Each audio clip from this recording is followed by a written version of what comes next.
Good morning, folks. It's a beautiful day out here on the lake again. Today we're going to do a bit of walleye fishing. Hey, what are you doing them videos for? I'm trying to teach people and beginners how to fish. Tell us your name. You know my name, dummy. For the viewers, stupid. My name's Earl. Quit asking me dumb questions. Okay, Earl. Tell me this. What's the stuff you put in engines to lubricate them? Well, that stuff's Earl. So you're telling me your name's the same as the stuff that you put in the engine? Just go back to sleep, okay? That's too stinking cold to go to sleep. Too cold. Leave me alone.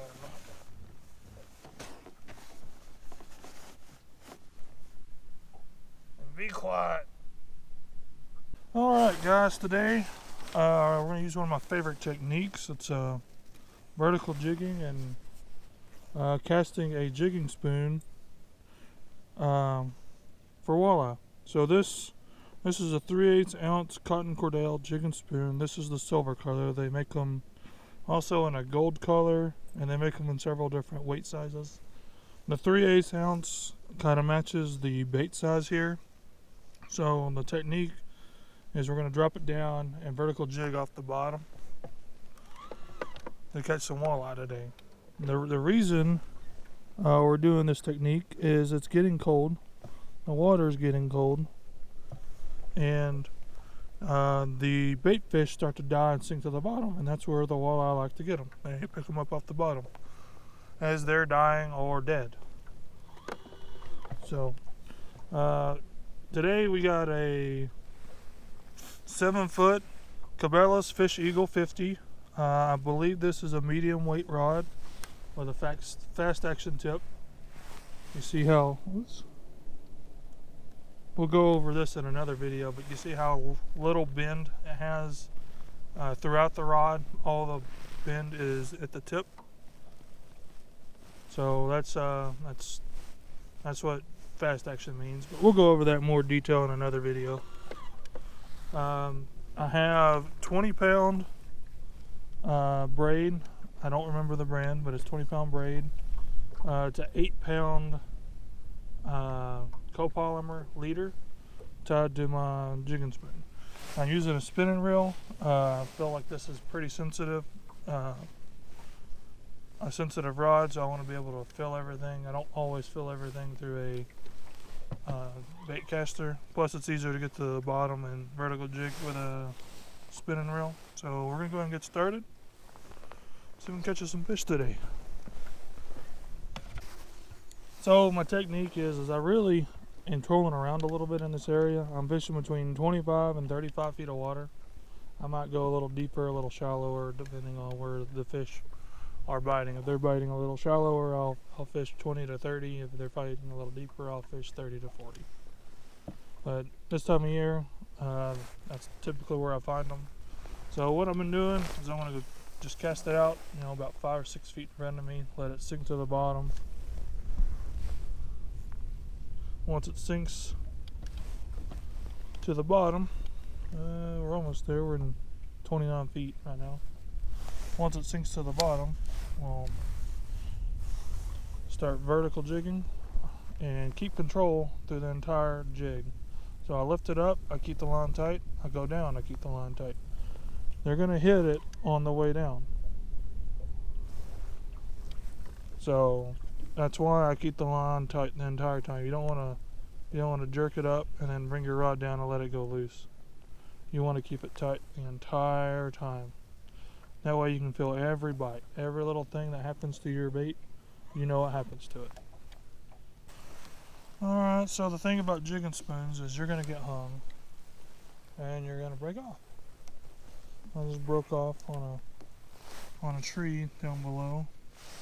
So we're going to have to retie. So when you try this technique, be sure you bring extra jigging spoons, because you will break off. I'm going to put this thing in. Spot lock. I'm going to tie one on real quick. and I'll see you guys here in a minute. So on this technique, I typically use a Palomar knot. Sometimes if the wind's really bad and I'm kind of in a hurry, I'll use the improved clinch knot. But I'm going to use the Palomar knot. It's a little bit stronger and can actually break through some weeds. The only problem with the Palomar knot is it uses a little more line than I like to use because my leader's pretty short. But we'll get this Palomar knot tied on and then we'll start fishing again. If you guys want to know how to tie a Palomar knot, let me know in the comments below and I will definitely cover it. Alright, we hooked up. I don't think I even have my net out.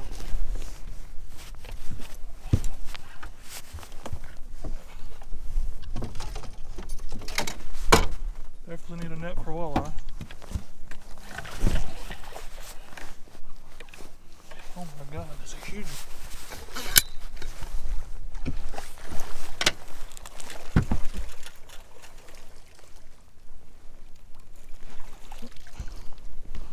Oh my gosh, that's a huge walleye.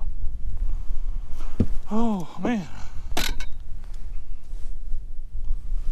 That is picture worthy.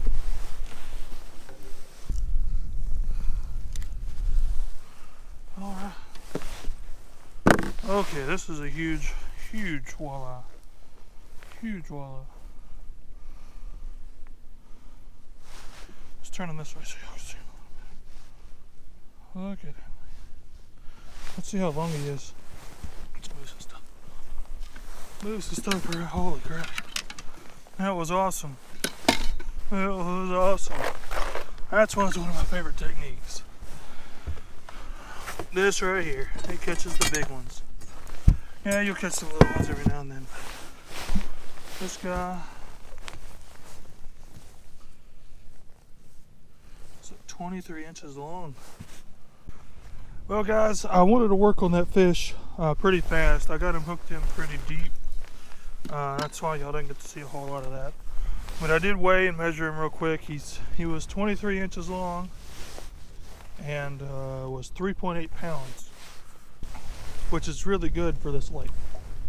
Always after you catch a walleye, is check your line. Otherwise, you're asking not only to lose a fish, but to leave that lure in that fish, which is not a fun time for that fish because he has no way of getting that out. I'm going to have to retie. Down here at the bottom is pretty rough, but feels like the rest of it's pretty good. And I really want to put a new leader on here. I might just do that. I'm going to put a new leader on. This one's getting kind of short, so we're going to open it up and put probably maybe a 10 or 12 foot leader on here, and I'll see you guys here in a minute and we'll see if we can catch another. You gonna catch any fish? Yeah, I caught that one big one, that 3.8 pounder. You know, it was 23 inches long. You would have saw it if you weren't sleeping. They don't count, I didn't see them. Well, you can subscribe to my channel and you can actually go watch the video when I post it. And then I'll show you that we actually caught a fish. That I caught a fish, you just laid there and slept. I don't need no stinking fish. Now suit yourself, lay there and sleep then. Alright guys, it's going to pretty much wrap it up for me today. I'm going to probably fish around a little while longer. If I catch anything, I'll post it. But as far as the technique, just follow the technique. It gets better the further into winter we go. Temperatures less than 45 degrees of surface temp on the water. Very key to this technique. I will fish this technique once it begins all the way through June. In the wintertime, this is the primary technique I use, and it does get better in the wintertime as winter progresses. I know I only caught the one, but it's actually my personal best, so thank you for watching. If you're just getting into fishing, subscribe to my channel. If you know someone who's just beginning to fish, tell them about my channel and I will teach you and your friends all about catching fish. Until next time, get out there and go catch some fish.